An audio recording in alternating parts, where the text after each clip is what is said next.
ஒரே ஒரு விஷயம் மட்டும் தங்கம், நீ உன்னையே கஷ்டப்படுத்தி காயமாக்கிக்காத.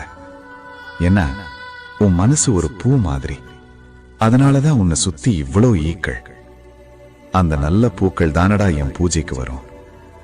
நீ குணமாக நேரம் தேவைப்பட்டா கூட பரவாயில்ல. ஆனா நான் உன் பக்கம் இருக்கிற வரைக்கும் உனக்கு எந்த காயமும் நித்தியமா இருக்காது தங்கமே.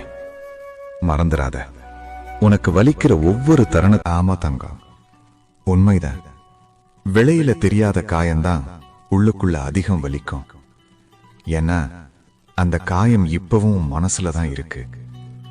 யாரோ சொன்ன வார்த்தை, யாரோ விட்டுடு போன நினைவு, யாரோ உன்னை வஞ்சித்த வலி, இப்படி பல காயங்கள் உன் நெஞ்சுக்குள்ள ஆழமா பதிஞ்சிருக்கு. இப்போ நீ சிரிச்சாலும் உள்ளுக்குள்ள வலிக்குது. வெளியே நீ பேசினாலும் உள்ளுக்குள்ள கண்ணீர் வந்து நிக்குது.